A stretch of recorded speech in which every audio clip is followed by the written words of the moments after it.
The Threadripper line launched back in 2017, landing between the brand new and impressive Ryzen desktop chips and the extra high core count EPYC server CPUs.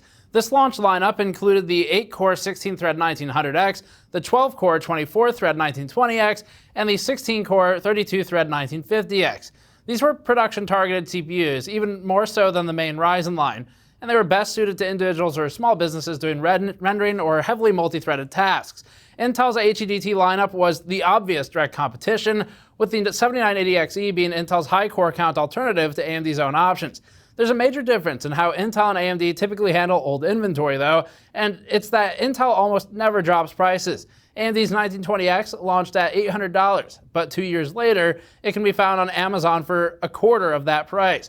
Today we're going to find out whether it's worth even the $200 modern price tag for the 1920X. Before that, this video is brought to you by Thermaltake's C360 DDC hard tubing water cooling kit. If you're ready to dip your toes into the water and build your first open loop cooling system, the Thermaltake C360 DDC hard tubing kit comes with all of the components you need. The kit includes a 360mm radiator, 3 120 ARGB fans, a copper W4 ARGB water block for the CPU, a pump and res DDC combo, and all the fittings needed to build a full CPU open loop. Learn more at the link in the description below. We've picked several $200-ish CPUs for this roundup, but the main one is the Threadripper 1920X. The 1920X is a 12-core CPU, and it came out about 2 years ago. 12 cores. We got 128 cores right here.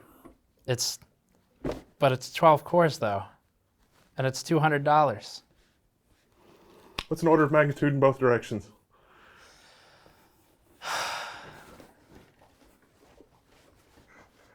We don't know who he is. He just stands outside yelling every day, and we left the door unlocked and he wandered in here. Cores for sale. So we've picked some new CPUs to work with for this content.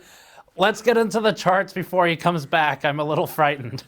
We're comparing prices based on the CPU alone, but motherboards are an important hidden cost associated with CPUs. That isn't the focus of this piece, but of the chips listed in this comparison, boards compatible with the 1920X are generally the most expensive. Brand new socket TR4 motherboards are all $200 plus on Newegg, while AM4 and Coffee Lake compatible LGA 1151 boards are both cheaper and more common on the used market. New and used X79 boards are extremely overpriced, just like a lot of the CPUs are, but Xeon compatible boards with other chipsets tacked on are very cheap from Chinese sellers, as we've shown recently. Production tests for what the Threadripper series performs best with, like tile-based renderers such as Blender, ray tracing renderers like V-Ray, or compression and decompression workloads. We'll start with Blender and the GN in-house Monkey Head render, our long-standing stress test that leverages various graphics applications to stress the CPU. For Blender, the goal is to render the scene as fast as possible, so lower is better. Blender is animation software, so each frame is only a fraction of a second of what would be played back, for example, if you're at 60 FPS. Every second for rendering counts here, but our stress test runs long to really illustrate the importance of higher-end devices for render workloads. For this one, the AMD Threadripper 1920X manages to finish in 16.8 minutes, which puts it about tied with an 8-core 9900K at 5.2 GHz. Compared to a 12-core CPU from 2013, the Intel E5 2697V2, performance is significantly improved. We mentioned the 2697V2 because it's available in abundance when buying used, and is still selling for about $200, or about the same price as a 1920X now. The 2697V2 demonstrates one of the clear downsides of buying older, used hardware, and that's the lack of newer instruction sets that accelerate processes, not to mention the lack of modern I/O options, modern memory support, and things of that nature. The 1920X outperforms the 2697V2 with a render time decrease of about 32%, or about 8 minutes for one frame. That puts the 2697V2 at rough equivalence with another $200 part, and that's the stock AMD R5 3600 from this year. The $200 1920X is still outperforming the 3600 for Blender, but there's a lot more to get through. For perspective, the modern R9 3900X finishes its render in about 12.8 minutes, but has the same core and thread count as the 1920X. It's significantly more expensive, but completes the render in 23.8% less time. For our GN logo render, we get a real-world look at a Blender animation that we made for our own video intros. There are 120 frames in this animation, so if you take each one of these render times and multiply it against 120, you'd get the full scope of how much render time really matters. We used something like 5 GPUs to render this when we did it initially, but single CPUs are tested here. This one is a little more intense and uses a lot of ray tracing. Instruction sets can come into play as well. The 1920X finishes this render in about 20.3 minutes, putting it 4 minutes slower than the 1950X and the 3900X alike, the two of which are equivalent in this test. The $200 E5 2697 V2 takes 35 minutes to complete the same render, showing its age in a serious way, while the R5 3600 at $200 as well finishes the same job in 31 minutes. Even though the cores are among the most important for Blender, that's clearly not all that matters. Frequency also plays a role, especially when you look at the 2697 V2, which is pretty slow in frequency, and instruction compatibility contributes as well. 7-zip is next, focusing on decompression testing. We measure in millions of instructions per second for this test, so higher is better. With decompression, the 3900X and 1950X are similar in performance, but they're also close in price. We'd probably favor the 3900X on average over the 1950X, unless a 2000 series upgrade is in the future for you. The 1920X is what we're really here for, though, and that one, despite equivalent core count with the 3900X, allows the 3900X stock CPU a lead of 21%. This lead is partially attributable to clock speed and to cache. There's less L1 on the 3900X than the 1920X, but 2 times as much L3 at 64 megabytes to 32 megabytes. The 3900X is also significantly faster at 3.8 gigahertz base versus 3.5 gigahertz base, not to mention boost clock deltas. The other 12 core here, the 2697 V2, ends up at about 68,000 MIPS, or roughly tied with an R7 1700 and a bit behind the AMD R5 3600. For this workload, the 2697 V2 needs to drop some of its cost on the used market, which also benefits the easily accessible dual socket version of build with 2697s. You could get a dual socket board for fairly cheap, especially on AliExpress, and then 2 of these CPUs and have an appealing system, but price does need to come down on those CPUs. The 1920X actually does well here at $200. The 1950X is too close to the 3900X, but the 1920X may be worth considering for a cheap solution, given that the pricing has been cut so much. X399 has the risk of becoming a dead platform, so keep that in mind too. Adobe Premiere is next. This one surprised us when the 3900X managed to outpace the 9900K for an AMD versus Intel first in Adobe Premiere. Starting with our 1080p show floor report example, the 1920X manages to complete the render in about 4.1 minutes, with a $200 R5 3600 behind it at 4.8 minutes, allowing the 1920X a time reduction of 15%. The 2697 takes 5.5 minutes, suffering from its frequency more than anything and demonstrating limited value in this scenario. The 3900X stock CPU completes the render in 3.4 minutes, allowing a reduction of 17% versus the 1920X, but costing significantly more at present. For comparison, the AMD R7 2700X, currently about $195, is roughly tied with the 1920X when the 2700X is overclocked. The 4K 60 render takes longer and slightly modifies the stack, but not much. The 3900X leads with a 9-minute render time here, although Intel HEDT isn't yet represented in these charts. It's still doing better than the 9900K though. The main point remains that the 1920X, where we see a render time of 11 minutes, is allowing the 3900X a lead of about 19% for about 2 times the price. The 1920X again places itself in a position where it may be worth considering for a machine dedicated to this task, but mostly if you already have some of the components, like the motherboard. It certainly shuffles the used Xeon market, or hopefully it will anyway, because the 2697 V2 at $200 has no value in this workload. V-Ray by Chaos Group is up now. This is another rendering application, but focused on ray tracing specifically. The V-Ray test positions the 1920X at a completion time of 54 seconds, with the 1950X at 45 seconds, and tying the 3900X. The 1920X and 3900X have core parity, but deltas in the clocks and the mostly the clocks for this benchmark, allow the 3900X a render time reduction of 17%. Not bad value for the 1920X at its new price. The 9900K and 3700X aren't too distant from the 1920X, but its value at the new $200 price point makes it a worthy consideration. The 3600, also $200, and the i5-8400, nearing $200, are both bad enough at this test to not even be considered for someone focusing on using applications like this. Those would be more worth considering in our later gaming tests, but get killed in some production workloads when compared to the 1920X. That said, the 3600 is still a fantastic launching point to production tasks, but at price parity, the 1920X takes the win for at least this benchmark. Adobe Photoshop is the last of the production workloads we'll look at for now, and We're using a test suite for this one that sums up various filtration, warp, translation, scale, and photo effects in real-time requirement, and then it converts the results into a higher is better scoring. Photoshop has a known favor shown toward frequency, and in a big way. This is most easily demonstrated by pointing at the 9900K at 5.1 versus the 9700K at 5.1 GHz, where both CPUs are within a few points of each other, despite a halving of the threads for the 9700K. It should be no surprise then that the 1920X struggles to prove value in this workload. At 811 points, the 1920X is close to the R5 2600 and the R7 1700 when it's overclocked, and worse than the $200 i5 8400. The 1950X does worse than the 1920X in Photoshop because of the deficit in clocks, and the E5 2697 V2 isn't even close to being worthwhile for this workload. If you're a heavy Photoshop user and that's most of what you do, skip the 1920X completely. Even at $200, an R5 3600 would be significantly better. That one is hitting 957 points for a lead of about 18% over the 1920X, and it's the same price. The utility of a 12-core, 24-thread CPU in gaming is still questionable, even as Intel and AMD both are pushing high core count CPUs in their main desktop lines. It's up to game developers to code software that, at the bare minimum, doesn't perform worse with 8+ threads, and they're getting there slowly. The 1920X may have an advantage here in that AMD's Ryzen Master can activate quote-unquote game mode on all the Threadripper parts, which disables some cores in a way that should optimize for gaming performance. You cut your cores and threads in half.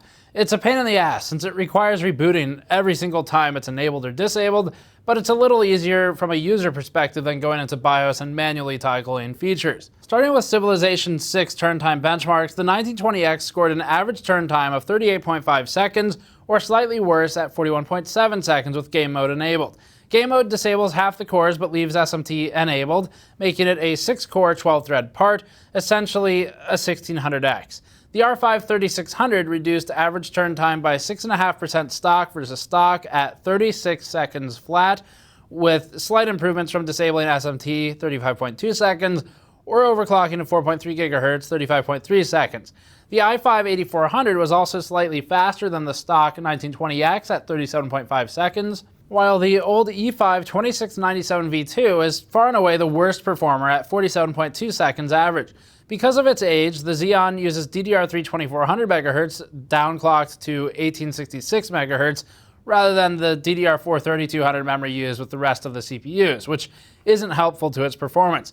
GTA 5 at 1080p had the 1920X at an average of 82 FPS, largely unchanged by enabling game mode other than worse 1% and 0.1% lows. The R5 3600 has a strong 26.6% advantage here at 107 FPS average, unaffected by overclocking but improved further by disabling SMT for a best case 109 FPS. Since having 12 threads instead of 6 clearly isn't advantageous here, the 6-core, 6-thread i5 8400 also put up a reasonably good fight with an average of 103 FPS. The old Xeon, with no overclocking capability and without the advantage of disabled cores, chugged along at just 66 FPS average, with lows dipping noticeably below 60. GTA 5 at 1440p paints the same picture, with averages for all 4 CPUs remaining almost unchanged. None of them approach a GPU bottleneck in GTA 5 with our current settings. F1 2018 is a game that runs at extremely high frame rates even on the oldest and slowest CPUs that we test, but it's still useful for comparative benchmarking for A versus B relative to each other. At 1080p, the 1920X ran at 204 FPS average with a very slight improvement up to 208 FPS average from enabling game mode, but with worse 1% lows. The 3600 scored much higher at about 267 FPS average stock and up to 272 FPS average overclocked, an improvement of 33% over the 1920X. The 8400 also did fairly well at 262 FPS average. That's 28% beyond the 1920X, and it's not even the 9400. The E5 2697 V2 scored 188 FPS average, which would be great in any test except this one, and had 0.1% lows that dipped below 60 FPS for wider disparity in frame time performance. At 1440p, this title was affected by GPU bottlenecking with the i5 8400 and the R5 3600, but the Xeon and 1920X scored almost exactly the same way they did at 1080p, which means that it is a CPU limitation. So even with the GPU limitation, the 3600 outscored the 1920X by 16.6% here. Hitman 2 is the first of 2 DX12 titles that we test currently. The Threadripper 1920X averaged 100 FPS with an especially bad reaction to game mode, bringing it down to 86 FPS average. The 8400 still technically averaged higher than the 1920X, but it's actually almost tied for once with an average of 101 FPS. 1% and 0.1% lows are abysmal for every CPU in this test, but the averages are still comparable. The 3600 averaged 115 FPS or 116 FPS with 4.3 GHz overclock, and performed significantly worse with SMT disabled, this time at 107 FPS. The low-frequency 2697V2 continued its streak of awful scores with a 77 FPS average. Hitman 2 exhibits almost exactly the same performance at 1440p as at 1080p with all of these CPUs. That's one of the reasons that this benchmark is good for CPUs. Shadow of the Tomb Raider is the second of the DX12 games, but the 1920X averaged 105 FPS with no reaction to game mode other than a dip in 1% and 0.1% lows. The 8400 performed much better again with a 31.7% advantage in average FPS up to 138.5. The 3600 also performed well at 138 FPS average with a slight bump from overclocking but a more dramatic decrease down to 132 FPS from disabling SMT. Perhaps Tomb Raider's relatively positive reaction to high thread counts is why the 2697V2 averaged 100 FPS. That's still the worst of our four $200 CPUs, but not so far behind the 1920X this time as in other tests. In Assassin's Creed Origins, the 1920X averaged a respectable 112 FPS. Finally, we've come to a game where it outperforms the 6-core 6-thread i5-8400, which averaged 104 FPS.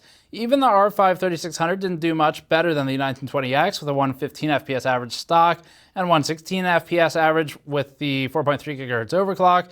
Disabling SMT hurt performance, but unfortunately that didn't mean a good score for the 2697V2, which only managed 79 FPS. The stack remains the same at 1440p, but compressed slightly by GPU limitations.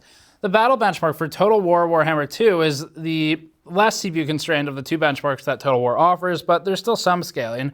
The 1920X hit 120 FPS average, but improved slightly to 125 FPS average with game mode enabled. This is not a game that responds well to more threads in general. The i5-8400 doesn't need to worry about that, and therefore averaged a healthy 157 FPS, and the R5-3600 just above it at 159 FPS. Disabling SMT pushed it even higher, up to 166 FPS average. The 2697V2 did extremely poorly here, just managing 91 FPS. It's one of the few CPUs on the chart so far that's managed to average less than 100 in this benchmark. The campaign benchmark is next and requires fewer GPU resources and is therefore more CPU dependent. The 1920X repeated its positive scaling with game mode from the battle benchmark rising from 111 FPS to 125 FPS. The 8400 has less of an advantage over the game mode 1920X than it did in the battle benchmark at 148 FPS average, but that's still an 18.5% uplift. The 3600 averaged 155 FPS, but again did best when SMT was turned off, rising to 165, and the 2697V2 continues to plot along under the 100 FPS threshold at about 97 FPS average.